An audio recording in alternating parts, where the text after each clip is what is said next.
Hello everyone, channel पे आपका फिर से स्वागत है। मैं राहुल हूँ और आज का जो टॉपिक है वो है law of motion. Law of motion होता क्या है जानेंगे इस वीडियो में, तो चलिए स्टार्ट करते हैं। तो चैप्टर का जो सबसे पहला जो टॉपिक आता है वह है फोर्स। पूरी कहानी का जो मुख्य किरदार है वह है फोर्स। इसी के आगे पीछे पूरा कहानी मूव करता है। समझे कि फोर्स होता क्या है। तो फोर्स एक बाहरी ताकत है जो कि क्या कर रहा है, किसी भी ऑब्जेक्ट के वस्तु के स्थिति को चेंज कर रहा है। चाहे वो वस्तु रेस्ट में हो या मोशन में हो, उसके स्टेट को बदल कौन रहा है? फोर्स। अगर देखें तो इसके साथ साथ वो ऑब्जेक्ट के डायरेक्शन को भी बदल रहा है और साथ में उसका वेलोसिटी को, और कई हद तक वो शेप को भी बदल सकता है ऑब्जेक्ट के। अगर टाइप पे देखें तो दो टाइप का मिलता है, एक है बैलेंस्ड और दूसरा अनबैलेंस्ड फोर्स। एक संतुलित और दूसरा असंतुलित। अगर बैलेंस की बात करें तो जब किसी भी वस्तु पे अगर कोई फोर्स लगाया जाए तो वस्तु भी उतना ही बराबर का फोर्स लगाता है, तो जिससे दोनों फोर्स एक दूसरे को कैंसिल कर देती है। तो जिससे क्या हो रहा है, कोई खास असर उस वस्तु पर पड़ता नहीं है। ना ही उस वस्तु के मोशन में कुछ चेंज आ रहा है, ना ही डायरेक्शन में। तो ये रहा बैलेंस। अगर अनबैलेंस की बात करें तो एक फोर्स दूसरे से ज्यादा होगी, जिसके वजह से उस वस्तु के स्टेट में चेंज आएगा, उसके डायरेक्शन वेलोसिटी में चेंज आएगा और कई हद तक शेप में भी चेंज आए। तो ऐसे को क्या बोल रहे हैं? अनबैलेंस्ड फोर्स बोल रहे हैं। अगर अगला देखें तो वो आता है first law of motion. Motion के 3 लॉ है। अगर पहला लॉ की बात करें तो पहला लॉ कह रहा है कि अगर एक बॉडी, एक ऑब्जेक्ट, एक वस्तु अपने स्टेट में ही, अपनी अवस्था में ही रहेगा जब तक उस पे कोई एक बाहरी अनबैलेंस्ड फोर्स ना लगाया जाए। तो ये रहा first law of motion. First law of motion को हम लोग लॉ ऑफ इनर्शिया भी बोलते हैं। तो जानेंगे कि इनर्शिया क्या होता है। तो हर वस्तु के पास अपनी खुद की एक क्षमता होती है, टेंडेंसी होती है, जिससे वो अपनी स्टेट को मेंटेन करके रख सके। उस क्षमता को, उस टेंडेंसी को क्या बोल रहे हैं? इनर्शिया बोल रहे हैं। ठीक। सब बॉडी के अलग अलग इनर्शिया होती है, क्योंकि इनर्शिया जो है मास पे डिपेंड करता है। अगर कुछ एग्जांपल से हम लोग अगर समझे तो जब किसी एक व्हीकल में, कार, ट्रेन, बस, कहीं पर भी अगर कोई एक इंसान बैठा या खड़ा हो और वो रुकी अवस्था से अगर अचानक चलना स्टार्ट कर दे, तो हम लोग क्या पीछे की तरफ मूव करते हैं। जो पैसेंजर्स है वो पीछे की तरफ मूव करता है। क्यों? क्योंकि अब तक उस व्हीकल के साथ इंसान रेस्ट में था। अचानक फोर्स के वजह से व्हीकल मोशन में आता है, लेकिन इंसान जो है अभी भी रेस्ट में रहना चाहता है, जिसके वजह से बॉडी पीछे की तरफ मूव करती है।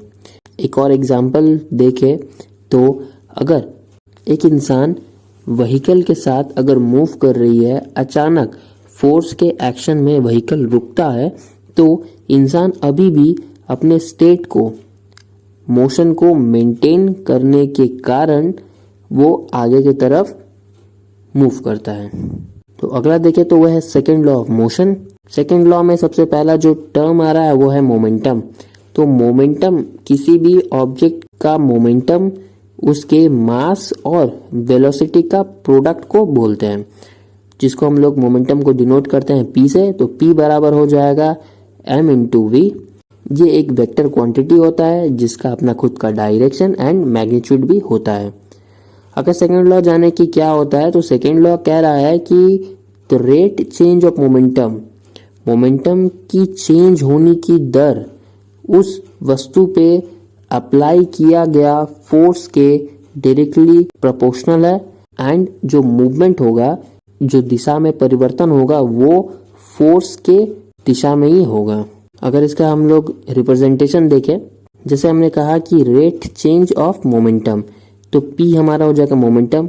अगर रेट निकाल रहे हैं तो डिवाइड करेंगे उसको T से, जो कि जो मोमेंटम हमारे बराबर क्या होता है? Mass into velocity. तो वेलोसिटी, हम लोग चेंज इन वेलोसिटी देख रहे हैं, तो पहले इनिशियल वेलोसिटी था u, फाइनल वेलोसिटी है v। तो चेंज कैसे निकालेंगे? फाइनल माइनस इनिशियल बटे टी।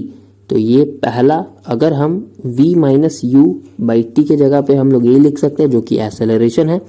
तो p बटे T directly proportional to M A, और p बटे टी को हम लोग क्या बोल रहे हैं, the rate change of momentum को बोल रहे हैं कि अप्लाइड फोर्स। तो p बटे टी की जगह पे हम लोग लिखे f जो कि डायरेक्टली प्रोपोर्शनल होता है m इंटू ए। तो यहाँ से फोर्स का एक और फॉर्मूला डिराइव होता है, किसी भी वस्तु पे लगाई गई फोर्स जो है वो बराबर होता है उस वस्तु के मास और उस पे जनरेट हुआ एक्सेलरेशन का। अगर हम लोग मान लेते हैं अगर किसी ऑब्जेक्ट की मास 1 kg है और उस वस्तु में अगर हमें 1 मीटर पर सेकेंड स्क्वायर का एक्सेलरेशन प्रोड्यूस करना हुआ तो हमें उस वस्तु पर 1 यूनिट फोर्स की ज़रूरत पड़ेगी। एक एग्जाम्पल रहा, अगर हम लोग मोमेंटम का एग्जाम्पल देखें तो जैसे क्रिकेट मैच में क्रिकेटर एक फील्डर बॉल को कैच करते वक्त अपने हाथ को पीछे की तरफ मूव करता है। ऐसा करने का रीज़न ये होता है कि ताकि वो उस बॉल को थोड़ा समय और दे ताकि बॉल अपना वेलोसिटी को कमा सके। अगर वेलोसिटी ज़्यादा रही तो वो फील्डर के हाथ में और ज़्यादा हार्म करेगा और ज़्यादा डैमेज पहुंचाएगा ड्यू टू हाई फोर्स के वजह से। अगर कंजर्वेशन ऑफ मोमेंटम की बात करें तो कंजर्वेशन ऑफ मोमेंटम कहता है कि अगर किसी एक सिस्टम में फोर्स ना रहे तो सिस्टम का जो मोमेंटम है वो हमेशा कांस्टेंट रहेगा, हमेशा एक रहेगा। जैसे फिगर में देखें तो बताया जा रहा है कि दो बॉडी है जिसका mass M A M B और उसका velocity U A and U B है। जब दो ऑब्जेक्ट आपस में टकराते हैं एक दूसरे पे फोर्स लगाने के बाद उसका जो है मास तो सेम है लेकिन वेलोसिटी जो है यू ए से वी ए हो गया, यू बी से वी बी हो गया। फिर बाद में देखा गया जो सम है before collision and after collision, जो मोमेंटम का जो सम है दोनों बॉडी के मोमेंटम का जो सम है वो दोनों ही केसेस में बराबर है। तो इसे ही हम लोग कह रहे हैं लॉ ऑफ मोमेंटम। अगर तीसरे लॉ पे चले तो थर्ड लॉ ऑफ मोशन कह रहा है कि every action has an equal and opposite reaction है। मतलब अगर एक वस्तु किसी दूसरे वस्तु पे फोर्स लगा रही है तो उतना ही फोर्स दूसरा वस्तु भी पहले वस्तु पे लगाएगा, पर डायरेक्शन जो है एक दूसरे के अपोजिट रहेंगे। दोनों वस्तु एक दूसरे पे एक ही फोर्स लगा तो रही है पर दोनों वस्तु में एक्सेलरेशन अलग अलग प्रोड्यूस हो सकते हैं अगर दो वस्तु की मास अलग हो। इसको एक एग्जांपल के साथ समझेंगे तो अगर एक गन से एक बुलेट को फायर किया जाता है तो बुलेट कई दूर आगे की तरफ मूव करती है पर गन जो है बस थोड़े से पीछे की तरफ मूव करती है। ऐसा होता है क्योंकि बुलेट का मास बहुत ही कम होता है इन कंपैरिजन टू गन।